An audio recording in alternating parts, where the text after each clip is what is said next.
নমস্কার। নতুন গল্পের আসরে সকলকে স্বাগত জানিয়ে আজকের নতুন গল্প শুরু করছি। আজকের গল্প প্রফুল্ল রায়ের লেখা তারা তিনজন। ট্রেন ছাড়তে মিনিট 2 যখন বাকি, সেই সময় স্ত্রীকে নিয়ে অনুপম তাদের রিজার্ভ করা কুপেতে এসে ঢুকল।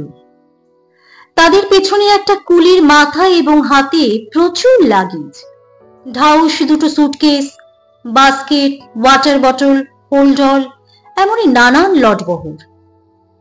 হাওড়া ব্রিজে আজ এমনই জ্যাম যে শেষ পর্যন্ত ট্রেনটা ধরা যাবে কিনা সে ব্যাপারে দারুণ অস্বস্তিতে ছিল অনুপমেরা।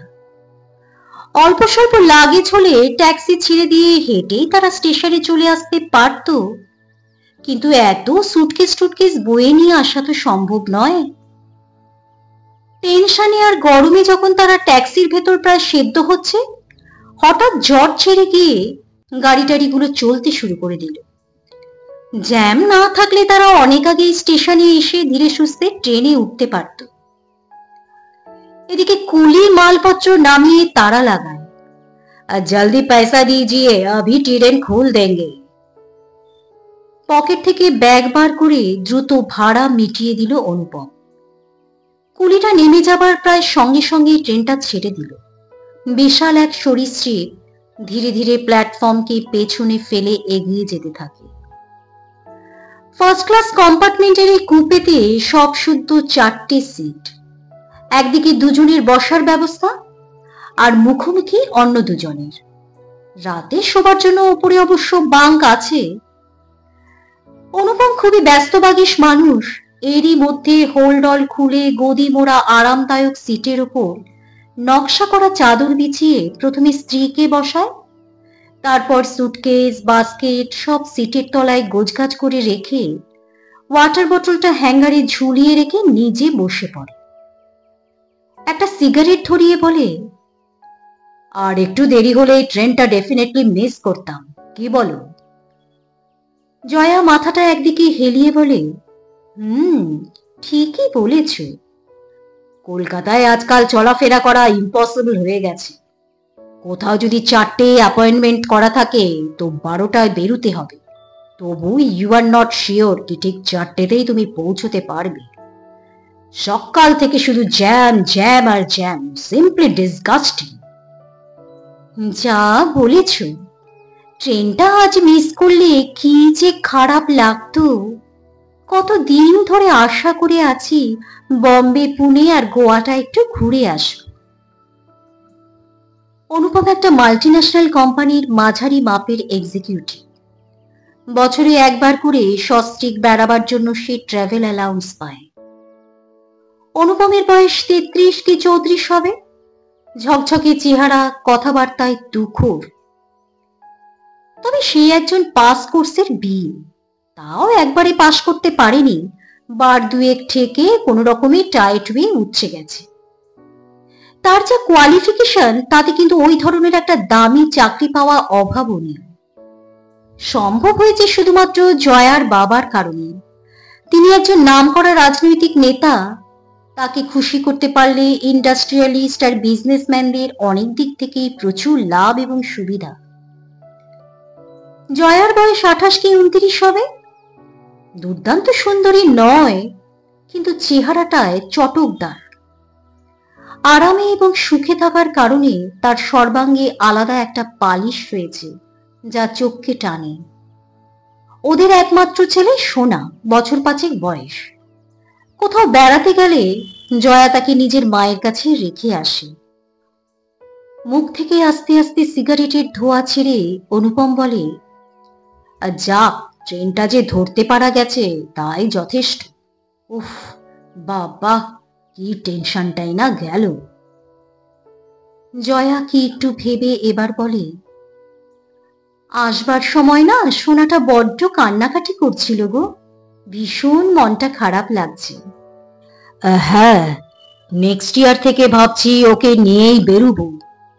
আর এখন তো। বলতে বলতে হঠাৎ থেমে যায় অনুপম।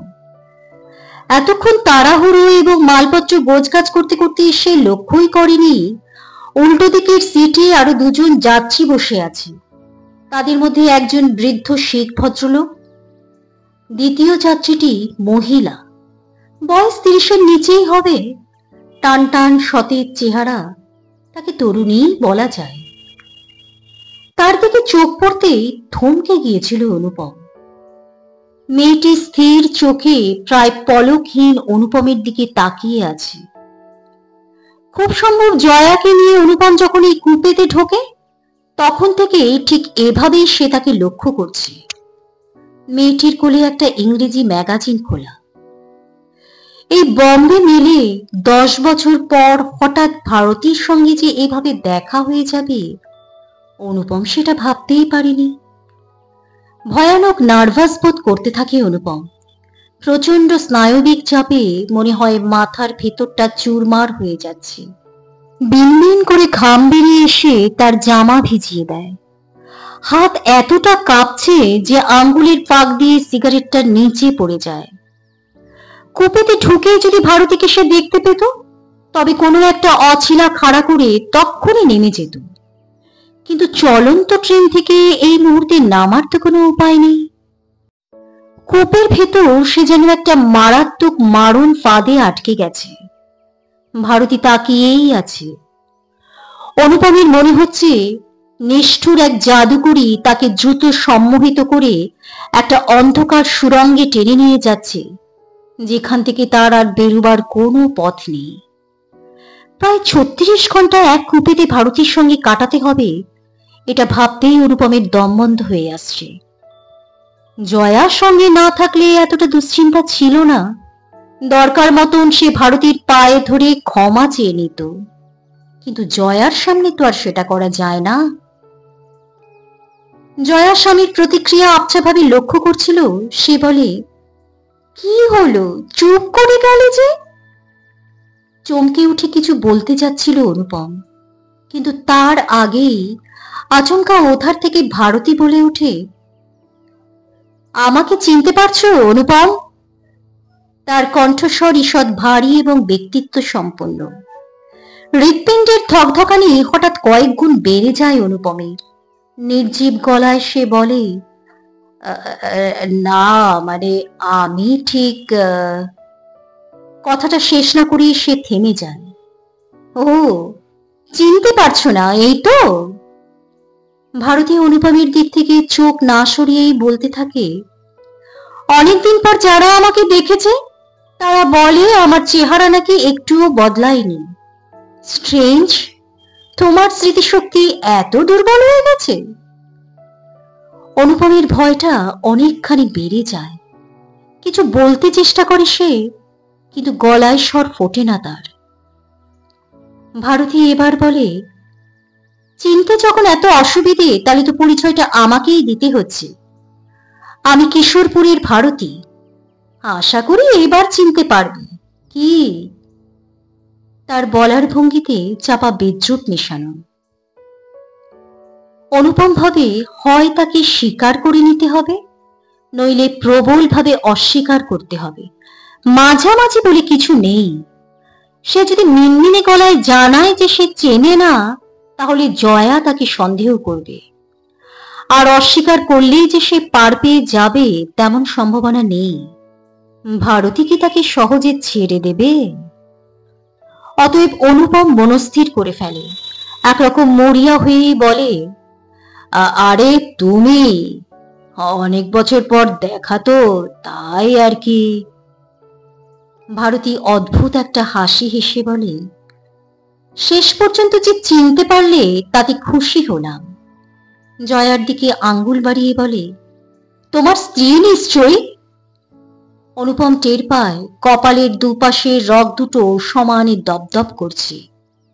কণ্ঠনালীতে শক্ত লোহার বলের মতো কিছু একটা আটকে আছে। বহু কষ্টে সেটাকে সরিয়ে আবছা একটা স্বর বার করে এনে বলে, হ্যাঁ। আমাদের পরিচয় করিয়ে দেবে না? সামনের দিকে অল্প একটু ঝুঁকে জিজ্ঞেস করে ভারতী। অনুপম বলে, এ হলো জয়া, আর ও ভারতী, আমাদের কিশোরপুরের মেয়ে। ভারতী বলে, ব্যাস এইটুকুই? আমরা তোমাদের পাড়ায় থাকতাম, ছেলেবেলা থেকে একসঙ্গে বড় হয়ে উঠেছি, একই কলেজে পড়েছি, এসব বলো। নইলে অত শর্ট ইন্ট্রোডাকশনে বুঝবে কি করে তোমার বউ যে তোমার সঙ্গে আমার কি সম্পর্ক ছিল? নতুন করে আবার ঘামতে শুরু করে অনুপম। সে কিছু বলার আগেই ভারতী এবার জয়াকে বলে, যদি তুমি করে বলি আপত্তি নেই তো? জয়া স্মার্ট শহুরে মেয়ে, তাছাড়া তার মধ্যে কোনো কমপ্লেক্স নেই। এসব ছাড়াও এই মুহূর্তে ভারতী সম্পর্কে তার মনে দারুণ একটা কৌতূহল উঠেছে।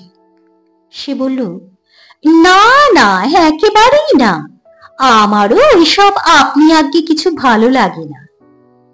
ভারতী বলে, অনুপম আমার সম্বন্ধে তোমায় কিছু বলেনি কখনো? জয়া আস্তে করে মাথা নেড়ে বলে, না তো। 1.5 ফুট দূরত্বে বসে এসব কথা শুনতে শুনতে আড়ষ্ট হয়ে যাচ্ছিল অনুপম। ভারতী বলে ওঠে, আশা করি তুমি একজন একনিষ্ঠ স্বামী পেয়েছ। কথাটা মজা হিসেবে ধরে সামান্য মাথাটা হেলিয়ে অনুপমের দিকে তাকায় জয়া। বলে, কি গো ভারতী, কি বলছে? তুমি আমার একনিষ্ঠ হাজবেন্ড তো? অনুপমের তুখোড় স্বভাব আর আত্মবিশ্বাস ভারতীকে দেখার পর থেকে জুতো চুরমার হয়ে যাচ্ছে। কিন্তু এভাবে চুপচাপ বসে থাকলে জয়ার প্রতিক্রিয়াটা কি হবে সেটা ভেবে দাঁতে দাঁত চেপে নিজেকে স্বাভাবিক করে তুলতে চেষ্টা করে সে। অনুপম বুঝতে পারে জয়াকে মাঝখানে রেখে ভারতী তাকে শেষ করে দিতে চাইছে।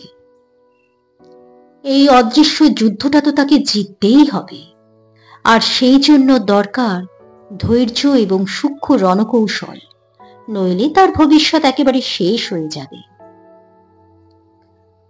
অনুপম কোন রকমে জয়াকে বলে, স্বামী হিসেবে একনিষ্ঠ কিনা সেটা তো স্ত্রীরাই বলতে পারবে, এর উত্তর তো তোমারই দেবার কথা। জয়া ঠোঁট টিপে হাসে, তারপর বলে, আমার স্বামীর যে এরকম একটা গার্লফ্রেন্ড আছে, আজ না দেখা হলে তো জানতেই পারতাম না কোনোদিন। সে যা, তুমি কত দূর যাবে গো? আমি বম্বে। ও, বেড়াতে? না, আমি ওখানেই থাকি, একটা কলেজে পড়াই। মা অসুস্থ, তাই খবর পেয়ে তাকে দেখতে এসেছিলাম। এখন অনেকটা ভালো, তাই আজ ফিরে যাচ্ছি। ও, মা কার কাছে থাকেন? কখনো আমার কাছে বম্বেতে, কখনো কলকাতায় ভাইয়ের কাছে। ভাই ব্যাংকের অফিসার। ও, তা তুমি বিয়ে করনি? ভারতী কিছুক্ষণ চুপ করে থাকে, তারপর অন্যমনস্কর মতো বলে, কম বয়সে বিয়ে টাইপের একটা ব্যাপার ঘটেছিল, কিন্তু একদিনের মধ্যেই ওটা শেষ হয়ে যায়। এমন একটা উত্তর আশা করেনি জয়া। কিছুক্ষণ বিমূঢ়ের মতন তাকিয়ে থাকে সে, তারপর বলে, বুঝতে পারলাম না, বিয়ের মতন ব্যাপার মানে? ও নিয়ে আলোচনা না করাই ভালো। বলতে বলতে ভারতী জানলার বাইরে তাকায়। জয়া এবং ভারতী দুজনেই প্রায় সমবয়সী, কিন্তু বিয়ে হয়ে গেছে এমন মেয়েদের বয়স হঠাৎ যেন বেড়ে যায়। অভিজ্ঞ বয়স্ক মহিলাদের মতন ভারী কি চালে জয়া ভারতীকে একটি জরুরি পরামর্শ দেয়। শোনো, সারাটা জীবন একা একা কাটানো যায় না, কিন্তু অন্তত শেষ বয়সের জন্য একজন কম্পেনিয়ন তো দরকারই হয়। যেরকম অন্তরঙ্গ ভঙ্গিতে দুজনে কথা বলছে, কে বলবে বম্বে মেলের এই কুপিতে আজই তাদের প্রথম দেখা, এবং 1 ঘন্টা আগেও তারা কেউই কাউকে চিনত না। ভারতী হেসে বলে, thanks for your valuable advice, কিন্তু বিয়ে সম্পর্কে আমার ভীষণ একটা ভয়। ও মা, কেন? হয়েছে, কম বয়সে একটা বিয়ে ব্যাপারের কথা বলেছি না, তারপর থেকে এইটার সম্পর্কে আমার অতটা ইন্টারেস্ট নেই। ও, তা বিয়ে ব্যাপারটা কি বলো না, শুনতে খুব ইচ্ছে করছে। অনুপম মাঝখানে একটু স্বাভাবিক হতে চেষ্টা করেছিল। জয়ার প্রশ্নটা শোনার সঙ্গে সঙ্গে আবার আগের সেই ভয়টা ফিরে এসে তার স্নায়ুর উপর চাক চাক বরফের মতন চেপে বসে। এই মুহূর্তে সে যেন কিছুই শুনতে বা দেখতে পাচ্ছে না, শুধু টের পাচ্ছে এক অনিবার্য নিয়তি এক টানে তাকে আজ বম্বে মেলের এই কূপেতে টেনে নিয়ে এসেছে। অনুপমের স্বভাবটাই এরকম যে সে কখনো পেছন দিকে তাকাতে চায় না, কিন্তু এখন অদৃশ্য শক্তিমান কেউ একজন ধাক্কা দিতে দিতে তাকে কয়েক বছর আগে উত্তর বাংলার সেই শহরটিতে টেনে নিয়ে যায়। কিশোরপুর। কিশোরপুর ছোট্ট একটি শহর, খুবই শান্ত এবং নিরিবিলি। ১৫০০ বাসিন্দা, কয়েকটা পিচের রাস্তা, একটা কলেজ, একটা মেয়েদের আর একটা ছেলেদের হাই স্কুল, ৮-১০টা প্রাইমারি স্কুল, ব্যায়ামাগার, নাটকের স্টেজ, ছোটখাটো একটা মিউনিসিপ্যালিটি, হাসপাতাল, এছাড়া থানা আর আদালত, এই নিয়েই কিশোরপুর টাউন। অনুপমের বাবা রাজমোহন ছিলেন কিশোরপুর থানার ওসি। ছোট জায়গায় থানার বড়বাবুদের প্রচন্ড দাপট থাকে, রাজমোহনেরও ছিল। ওরা থাকতেন থানার কম্পাউন্ডে বেশ বড় একতলার একটা লাল রঙের বাড়িতে। সেটাই ছিল রাজমোহনের সরকারি কোয়ার্টার। রাজমোহনের ৩ ছেলে আর ১ মেয়ে, সবার ছোট এই অনুপম। লেখাপড়াতে অন্য ভাই বোনেরা মাঝারি মানের হলেও অনুপম ছিল একেবারেই উল্টো। পড়াশোনাতে মোটেই মন ছিল না।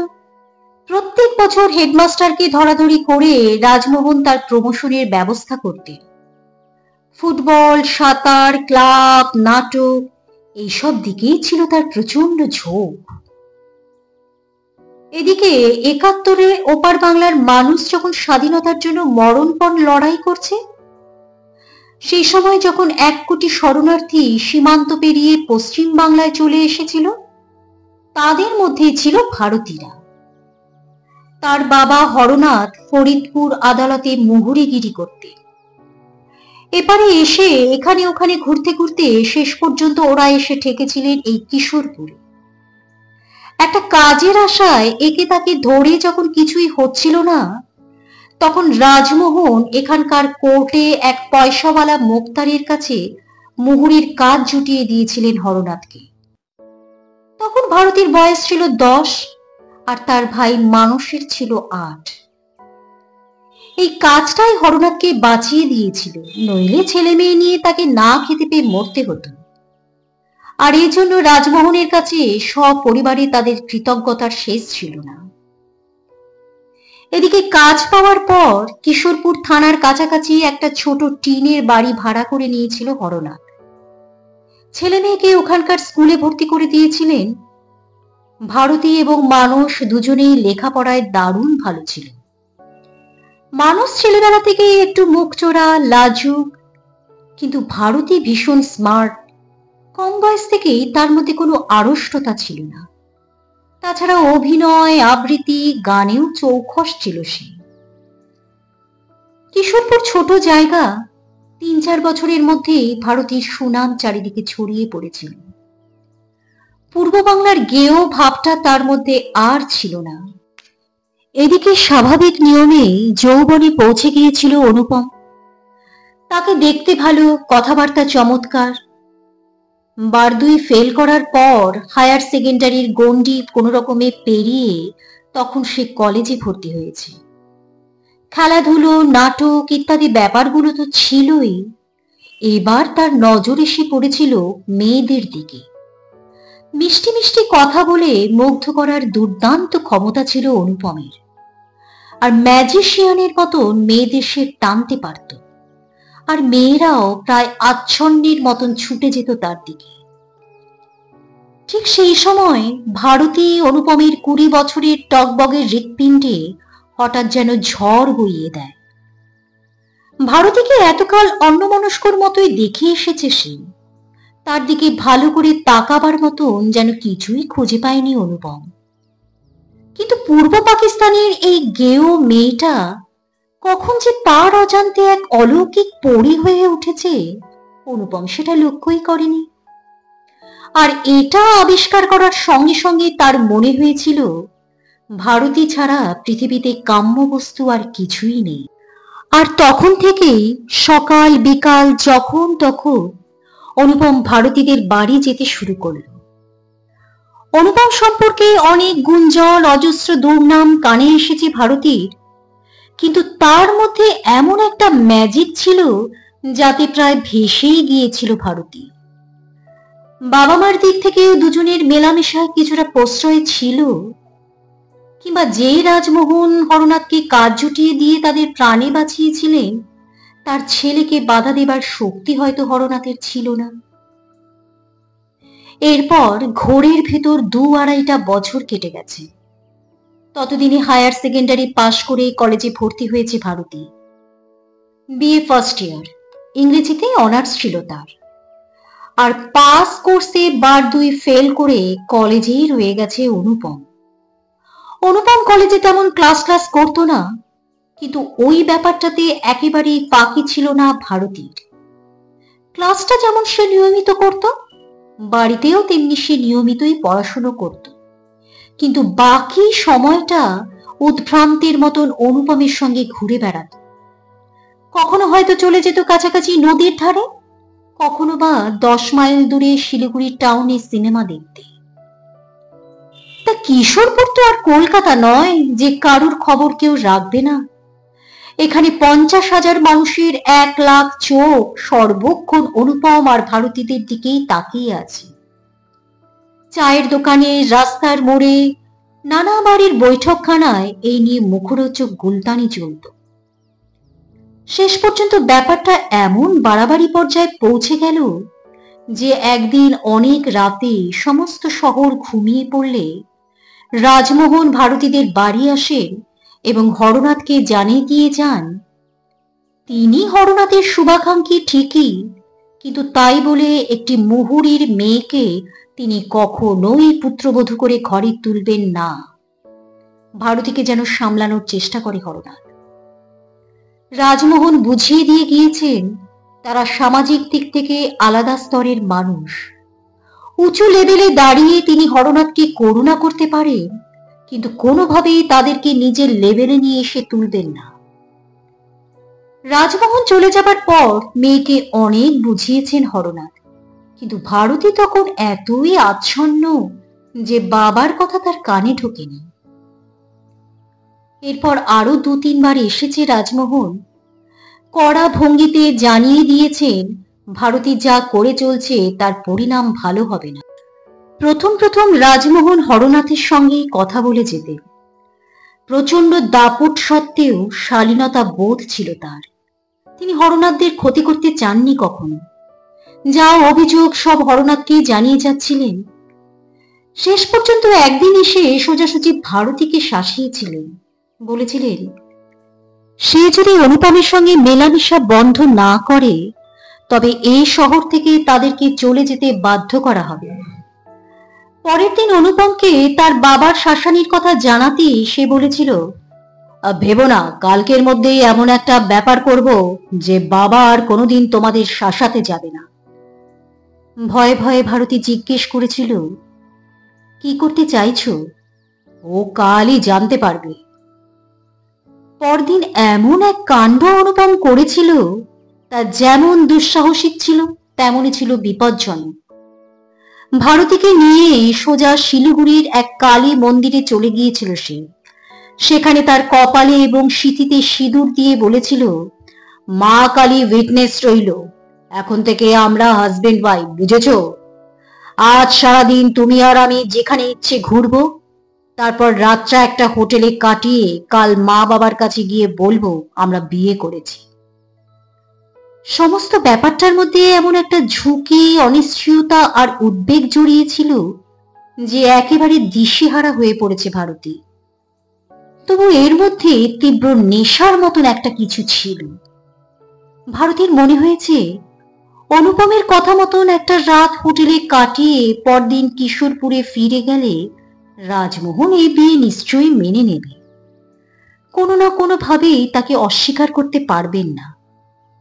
সারাটা দিন ঘোরের ভেতর প্রায় উড়েই বেরিয়েছে ভারতী আর অনুপম। তারপর সন্ধেবেলা এক হোটেলে সবে যখন তারা পা দিয়েছে, তখন চোখে পড়েছে কয়েকজন আর্মড কনস্টেবল নিয়ে বসে আছেন রাজমোহন। দুজনকে জিপে তুলে নিয়ে সেই রাত্রিরে কিশোরপুরে ফিরে এসেছিলেন তিনি। রাস্তায় ভুরু কুচকে ভয়ঙ্কর চোখে ভারতীকে পা থেকে মাথা পর্যন্ত এক পলক দেখে নিয়েছিলেন রাজমোহন। দেখতে দেখতে তার চোয়াল পাথরের মতন শক্ত হয়ে উঠেছিল। দাঁতের দাঁত চেপে কর্কশ গলায় বলেছিলেন, কপালে সিঁদুর চড়িয়েছ দেখছি, বিয়েটা করেই ফেললি, কিন্তু ওই সিঁদুর যে তুলে ফেলতে হবে, ও রাখা যাবে না। উত্তর দেয়নি ভারতী। প্রচন্ড ভয়ে মুখ নিচু করে সে তখন কাঁপছিল। মিনমিনে গলায় অনুপম বলেছে, কিন্তু বাবা। Shut up you rascal! গলার শির ছিঁড়ে চিৎকার করে উঠেছেন রাজমোহন। অনুপম একেবারে চুপ করে গিয়েছিলেন। সারাটা রাস্তায় আর একটাও কথা বলেনি সে। কিশোরপুরে ফিরে অনুপমকে তাদের কোয়ার্টারে নামিয়ে ভারতীকে সঙ্গে করে সোজা তাদের বাড়ি চলে গিয়েছিলেন রাজমোহন। ভারতীর বাবা হরনাথের সঙ্গে রাজমোহনের যে কি কথা হয়েছিল অনুপম তা জানে না, তবে আন্দাজ করতে পেরেছিল। দিন পাঁচেক বাদে মধ্যরাতে কিশোরপুর যখন গাঢ় ঘুমে অসার, সেই সময় সকলের অজান্তে লরিতে মালপত্র চাপিয়ে নিঃশব্দে এই শহর ছেড়ে চলে যেতে হয়েছিল ভারতীদের। এই 5 দিন ভারতী যাতে বাড়ি থেকে বেরোতে না পারে, সে যাতে অনুপমের সঙ্গে কোনো রকম যোগাযোগ করতে না পারে, তার ব্যবস্থা করেছিল রাজমোহন। অনুপম ভারতীর সঙ্গে আর দেখা করেনি, কিন্তু যেমনই হোক বিয়ে তো একটা তাদের হয়েছিল। শিলিগুড়ির হোটেলে গিয়ে যার সঙ্গে অনুপম ফুলসজ্জা করতে চেয়েছিল, তাকে যে সামাজিক মর্যাদা দেওয়া প্রয়োজন সেটা সে একবারও ভেবে দেখেনি। তেমন সাহস বা দৃঢ়তা কোনোটাই তার ছিল না। ভারতীর জন্য 2-1 দিন হয়তো অনুপমের মনটা খারাপ হয়েছিল, তারপরে তার চিন্তা সে মাথা থেকে বার করে দিয়েছিল। আসলে অনুপমের স্বভাবটাই ছিল জঘন্য। অল্প বয়স থেকে সে মেয়েদের নিয়ে খেলে এসেছে শুধু। মেয়েদের বিশ্বাস এবং সারল্যের সুযোগ নিয়ে সে তাদের ক্ষতি করে এসেছে। কিশোরপুর থেকে ভারতীরা চলে যাবার পর তাদের খবর রাখত না অনুপম। ভারতী সম্পর্কে তার আর বিন্দুমাত্র কোনো আগ্রহ অবশিষ্ট ছিল না। তবে কার কাছে যেন শুনেছিল ভারতীরা কিশোরপুর থেকে সোজা কলকাতায় গেছে এবং সেখানে যাবার মাস 6-এর মধ্যেই হরনাথের মৃত্যু হয়েছে। এদিকে বছর 3 বাদে রাজমোহন ট্রান্সফার নিয়ে কিশোরপুরের পালা চুকিয়ে কলকাতায় চলে এসেছিলেন। এখানে আসার পর ইচ্ছে করলেই কিন্তু ভারতীদের খুঁজে বার করতে পারত অনুপম, কিন্তু ভারতীর কথা তার মনেই পড়েনি। কলকাতায় এসে বিয়েটা কোনো রকমে পাশ করতে না করতেই জয়ার সঙ্গে তার আবার আলাপ হয়। তারপর চুটিয়ে কিছুদিন প্রেম, তারপর বিয়ে, এবং তারপর জয়ার পলিটিক্যাল লিডার বাবার দৌলতে মাল্টিন্যাশনাল কোম্পানিতে দামি চাকরি, সুখী ফ্যামিলি লাইফ, ছেলের জন্ম, চমৎকার ফ্ল্যাট ইত্যাদি ইত্যাদি। রবার দিয়ে পেন্সিলের দাগ তুলে দেবার মতন ভারতীকে স্মৃতির ভেতর থেকে মুছে দিয়েছিল অনুপম। কিন্তু কে জানতো এতকাল বাদে বম্বে মেলের এই কুপেতে সেই ভারতীর সঙ্গে আবার অনুপমের দেখা হয়ে যাবে। হাওড়া ছাড়ার পর ঘন্টা 2 কেটে গেছে। মাঝখানে ট্রেনটা একটা স্টেশনে থেমেছিল, তারপর আবার ঊর্ধ্বশ্বাসে দৌড় লাগিয়েছে।